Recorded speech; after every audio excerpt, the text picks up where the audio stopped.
Hi, Dan with Four Oaks Family Homestead. I'm out in the hoop house today. We got this built this year, so it's nice to be able to spend some time out here, get some gardening done.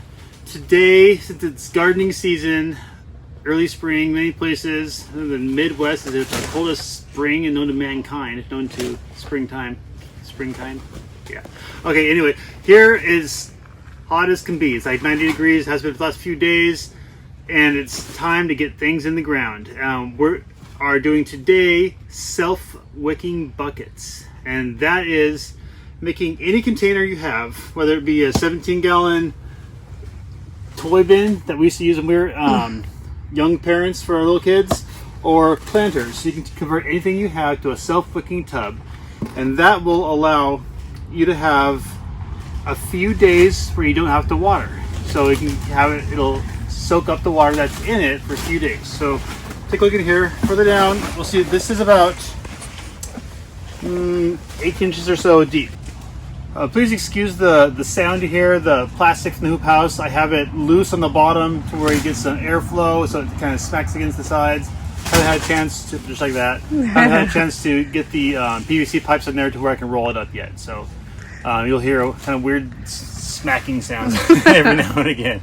So anyway, back to this. This is a just a normal pot. It's about, what, 14 inches tall or so. And I have drilled a hole about 6 inches up from the bottom right here. It is right there. She is, how big is this? It is, this one's 5/8 of an inch thick. So 5/8 drill bit. This only has one hole in it, about 6 inches up from the bottom. That's more like 5 inches.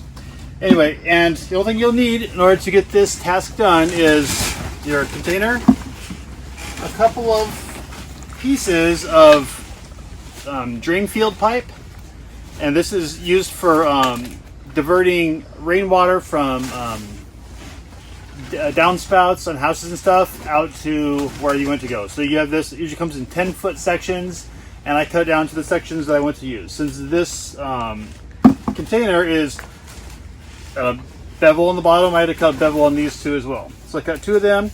You want to be able to have them fit flat across the bottom. See that? Just a little bit above your drain hole. Your drain hole's right here. These are a little bit taller than that, and they fit flat across the bottom. The only thing else you'll need is just a piece of green, landscape fabric. And this will allow you to put it around the plastic and be able to have dirt on the sides, which will act as a wick. And that will wick the water from down here. Your water will fill up to this line right here. This will wick the water up above it. And you'll be able to use this as a self-wicking bucket. So all thing you need to do is cut your piece of landscape fabric about the width of, well, this piece is the top of it because the bottom is smaller, so it's about this big on the bottom. Whoops. And I want it a little bit longer to where when I put the sides down, they allow it to go down and back up at least the level of your pipe right here. So the thing I've done here is make a surface, an area on both sides of the drain field plastic that I can put dirt in. I'm just going to put it right now and tuck it in there on both sides. And you want to keep this up above the bottom layer until you get it set up. So the dirt on the bottom here, way down there, will act as the wick. It'll be down in the water, but the water won't be up on the level of most of your dirt. That will allow your plants to stay moist, but not so wet that they start to rot. So that's why, and the water will empty out as it gets drier and drier and drier all the way to the bottom. And every few days you'll have to I did see the lower, and then every few days you'll have to water it again. It'll fill back up to this hole, and then it'll spill out the side. That's when you know to stop watering. So We just when you can I ask a question? Yeah. Since we're all learning, I'm learning. Okay, so you drill the hole, so you fill the water up until it comes out the side, right? Exactly. That's what you were saying. Yep. Okay, So it comes out of that little hole. and then you know you're done. You know you're done. Okay. And in my soil mix here, I have 3 different things in it. You see our red dirt here. 1/3 of it is red dirt, 1/3 of it's potting mix, and 1/3 of it is peat moss. And with those 3 things together, the red dirt actually has a lot of minerals in it that the plants need, but it's way too heavy. It'll just turn into a brick once you're trying to grow something. The roots don't like bricks, so you don't see many people plant things in bricks. Anyway, so those 3 things together make a nice, loamy, soft soil, high in nutrients for the plants, and I fill that up just to the level. I'm about 2 inches above the top of the drain field plastic right there, and I'm going to stop. Now I'm going to add my amenities to the soil. I'll show you what I mean by that. So to add to the soil, I usually use a small number fertilizer. It doesn't really matter what it is. 464, 356, any of those smaller number organic fertilizers are really good. So I just add just a couple of handfuls to our mix here. And that just allows a constant low amount of food to go to your plants. And then I do add blood meal to it as well. And that's going to be all nitrogen. This is like 40-0-0. So you add them to this, not to this? Yes, I'm mixing this together before I put it in the buckets. Oh, okay. This is our blood meal. 1, 2, 3 handfuls of this. And that encourages really good leaf growth. So anything you want to that has lots of leaf growth, lettuce, sweet potatoes, whatever it is, you want to add the high nitrogen fertilizer. And then thirdly is potash. And potash encourages root growth, root and flowers. And this is, I think, 0060. And I just add a little bit of this to our stuff as well. A couple of handfuls of potash also. And how much is in here, you might ask? Well, it's about 1.5 cubic yards total. So about 0.6 cubic yards of each potting mix, native dirt, and peat moss. And the last thing I add to this, which some people don't realize that is very helpful, is Epsom salt. Epsom salt makes it so it discourages blossom end rot. And blossom end rot, if you know what that is, when a tomato plant is growing and then it flowers and then it makes a fruit and then the fruit has a little black spot on it and then it just rots away. That's something that happens a lot in humid weather, and oddly enough, in Oklahoma we have humid weather, so I put some Epsom salt in here, which discourages blossom end rot. Just a little bit of it, 1 little scoop. And that's it. That's all I put in our stuff. I mix it together with a shovel.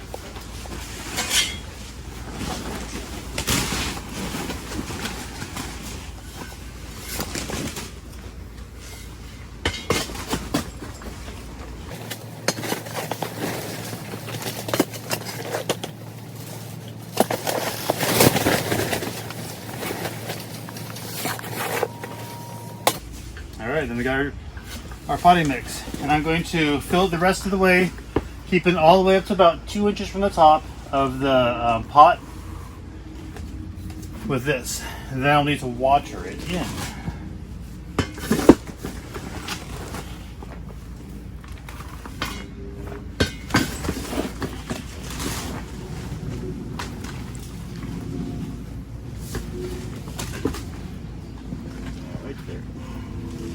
And sometimes I have some chunks of my red clay. I go ahead and break that up a little bit. That way it mixes better with the rest of the stuff. Alright, I'm gonna go get some water. Be right back.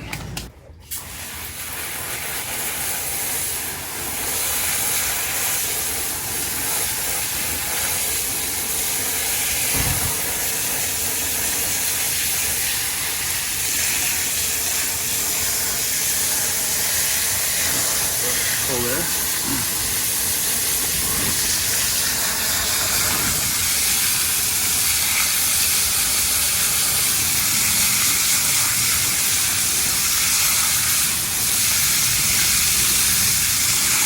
going to fill this up about just a few inches right now. Until it's reaching the top of the water. About 2. And it'll soak all the way through. Alright, in the meantime, I can explain to you the filler holes for these other buckets. When I have big buckets that I do self-wicking buckets too, I put our a PVC pipe on the outside of the landscape fabric, between the landscape fabric and the actual bucket itself. And the reason for that is it's easy to fill it up with water right through this hole. Just keep doing this and it'll keep filling up. See it filling it up right there? It'll keep filling up and then eventually it'll just come out the bottom there. My hose leaks a little right here at the end. So just keep doing this.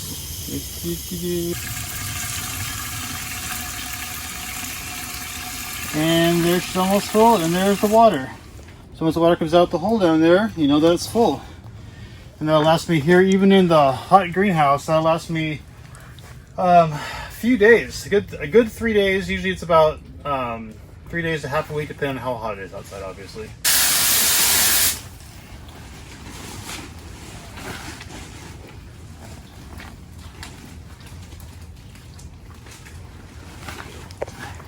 All right, as you can see over here, there's a little bit of water coming out of the weep hole over here, so we know that this is completely wet, and it will continue to drain. You see the top here is kind of soupy. If you look at that, it'll continue to drain through all the way down, and we're gonna add a little bit more dirt on top of it once we plant our plants, just to fill around them. So plant our plant, a little bit more dirt around it, and that'll fill up the little gap between the where we're at now, about 2 inches down, to about 1 inch below the surface of where we want our soil level to be at the end. Now this one I did not add the PVC pipe to it, just because it's a smaller container. There's only about 5 gallons or so of dirt here versus the big buckets which have like 17 gallons. So it takes less time to fill it up, which is kind of why that is. And there's still a decent amount of water in the bottom there, so it does last quite a while still. So that's pretty much how you make a self-wicking bucket out of, or a self-wicking container out of any pot or container that you have. But in ours this year, usually we use these for our flowers on our deck. But this year, like us, you might consider using them for something else. This year we're using ours for tomatoes. Other things that would work well in these are peppers or any cucumber type of thing that you would grow anywhere else in the garden. They grow just as well in a container as long as you keep it watered and fertilized. Every 2 weeks after this point, we'll come back and just give it a little shot of Miracle-Gro, and we'll add that as part of our watering supplement. One guy I listened to says that every time that you water your plants, you should fertilize them, because every time that you feed yourself, you give yourself food. Right? Wow, babe. Okay. All right. So I have a question. Would you recommend doing this self-wicking for like strawberries? Any plant. Any plant? Any plant. Okay. Likes to have enough water to live, not enough water to drown. So it works for anything unless they like to be dry. Cactuses, I wouldn't recommend this, but anything else pretty much likes these types of containers. All right. That I found. So lettuce? Lettuce, absolutely. Yep. So just, yeah, okay. So you can use these also for, actually the one thing that, take that back, just 1 second. The one thing I wouldn't do this is perhaps root crops. So like potatoes, sweet potatoes, I wouldn't use a self-wicking. I mean, you can still use these type of containers, they work just fine. The only difference that I would do then, if I had sweet potatoes in there, is I would just water them normally as opposed to filling the bottom of the bucket. Water them once per day, like a gallon of water, and that was it. So you wouldn't put a self-wicking container in those? It tends to keep root crops slightly too wet, and root crops can have a tendency to rot if you keep them too wet. Okay. This sweet potato bucket is just for slips. Or it could be for greens too, if we want to use greens. Yes. I'll show you this as well. So I'm going to go ahead and grab a sweet potato. This guy hasn't grown any slips yet. So I'll grab his friend over here.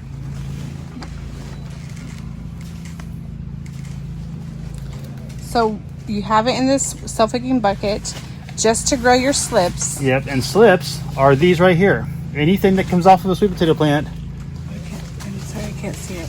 Okay, oh right, okay. See the bottom of it? What does it have on there? It has. It has roots. Yes. You just go pop, and that is what you plant in the ground for sweet potatoes. Okay. Same here. There's just a few roots, but there's some there. This one here, that's perfectly fine. Pop it off. This one does not have roots yet, so we're gonna put it back in the ground for a little bit longer. So does it do any harm pulling them out and pulling those off and then putting them back in? Nope. Okay. Loves it. So then you cover them back up and then they'll grow. Keep going. Okay. Yep. All right. So We're gonna self-wicking bucket for your sweet potato slips, and once they have roots, then you will plant them in the ground. That's exactly correct. Okay.